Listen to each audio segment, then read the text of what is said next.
नमस्कार. बऱ्याचशा शेतकऱ्यांचे असे प्रश्न होते की आम्हाला ग्राफिकच्या माध्यमातून दाखवण्याचा प्रयत्न करा. तर आपण ग्राफिकच्या माध्यमातून पाहू शकता. आता हे चित्र आहे 6 तारखेचं आणि वातावरण बनत आहे पश्चिम महाराष्ट्रामध्ये संध्याकाळच्या पेरला किंवा दुपारच्या नंतर.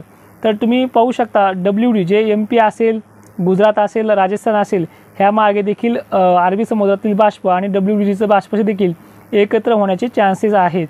तर हे चित्र आहे 7 तारखेचं 7 जानेवारीचं. ठीक आहे.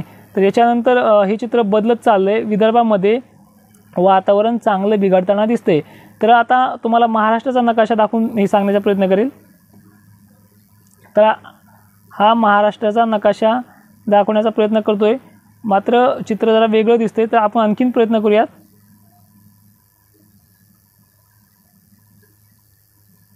ठीक आहे. महाराष्ट्राचा नकाशा दाखवण्याचा थोडा प्रॉब्लेम येतोय नेटवर्कचा इश्यू असल्यामुळे. आता आपल्याला महाराष्ट्राचा नकाशा दिसतोय. तर बघू शकता नगरच्या आणि नाशिकच्या आणि तसेच छत्रपती संभाजीनगरचा जो वरचा भाग आहे इथे चांगला अवकाळी पाऊस हे मॉडेल व्यक्त करत आहे. याच्यामध्ये बदल होणार आहे. ती तारीख आहे 8 जानेवारी. जानेवारी महिन्यामध्ये पिकांना जीवदान देणारं किंवा अवकाळी संकट हे येण्याची शक्यता देखील दाट आहे. मात्र 5च्या अगोदर 6च्या अगोदर हे संकट नाही आहे. तर हे संकट MP कडे देखील जाण्याची शक्यता आहे. याच्यामध्ये अकोला घेतला जाईल, जळगावचा खालचा भाग किंवा जळगाव घेतलं जाईल. विशेष म्हणजे खानदेश आणि विदर्भामध्ये याची मजल आहे. तसेच लातूर जिल्ह्यामध्ये सुद्धा काही ठिकाणी हलका पाऊस होईल. बीडमध्ये देखील काही हलक्या पावसाची शक्यता हे मॉडेल व्यक्त करत आहे. आणि अमरावती, नागपूर असेल इथे मात्र अवकाळीची शक्यता दाट दिसते आहे. आणि हा WD सारखाच पण थोडा कमी प्रमाणामध्ये किंवा जास्त प्रमाणात देखील राहू शकतो, हे देखील आपण व्यक्त करण्याचा प्रयत्न करत आहे. आणि ही तारीख आहे 9 जानेवारी.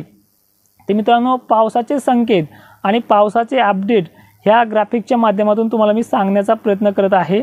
जिल्हा थोडा तुम्हाला दिसत नसेल भंडारा वगैरे, तर याला खाली घेण्याचा देखील प्रयत्न करतोय, पण सध्या हे इथेच राहू द्या. तर तुम्हाला वातावरणाचे संकेत जे आहेत ते मिळतच असतील. पण आता तुम्ही ग्राफिकच्या माध्यमातून पाहताय की 10-11 तारखेपर्यंत हे वातावरण सक्रिय आहे जिल्ह्यानुसार आणि विभागानुसार. तर 11पर्यंत ह्या वातावरणाचा जोर कायम असताना दिसत आहे. मात्र तुरळक ठिकाणी याचे वेध देखील लागत आहेत. तसेच 12 जानेवारी 13 जानेवारीच्या कालखंडामध्ये देखील हे वातावरण अरबी समुद्रामार्गे देखील येण्याचा प्रयत्न करत आहे.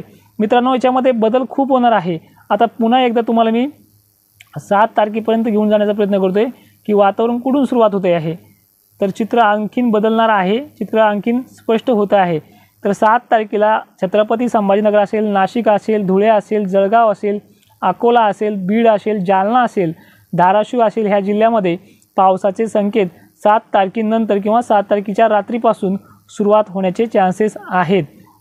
तर हा जो अंदाज आहे याचे आणखीन चांगले अपडेट आपण तुम्हाला देण्याचा प्रयत्न करू. मात्र दिवसा गणेश याचे रिपोर्ट वेगवेगळ्या पद्धतीने येत आहेत.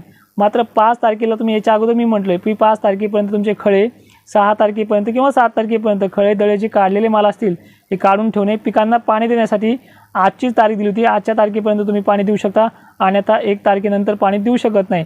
कारण की यानंतर काय होतं, वातावरणाचं जे तुमच्या जे पिकांचा ओलावा आहे तोपर्यंत आटून जातो आणि ज्वारी पिकं असेल इतर कुठल्याही पिकांना याचा फारसा फटका बसत नाही. तर अशा पद्धतीचं वातावरण ग्राफिकच्या माध्यमातून तुम्हाला मी आज दाखवण्याचा प्रयत्न करत आहे.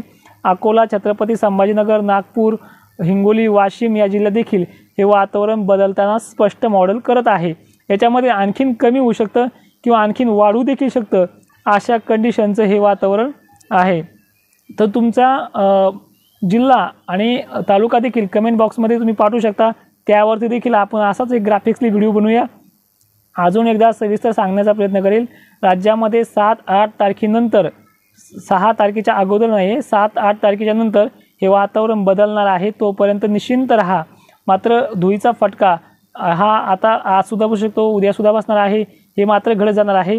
गरमीची लेवल, ह्युमिडिटीची लेवल देखील चांगली दिवसागणिक वाढत आहे, ती देखील तुम्ही जाणता आहात. थंडीचा पण प्रमाण कमी होतं आहे. WD आणि अरबी समुद्राची पुन्हा एकदा साथ होती की काय, WD2X चा प्रादुर्भाव पुन्हा होतो की काय, हाच व्हिडिओ सांगण्याचा प्रयत्न करतोय. आणि या संदर्भात आणखीन एक लाईव्ह किंवा व्हिडिओ देण्याचा प्रयत्न देखील करेन. तुर्तास धन्यवाद.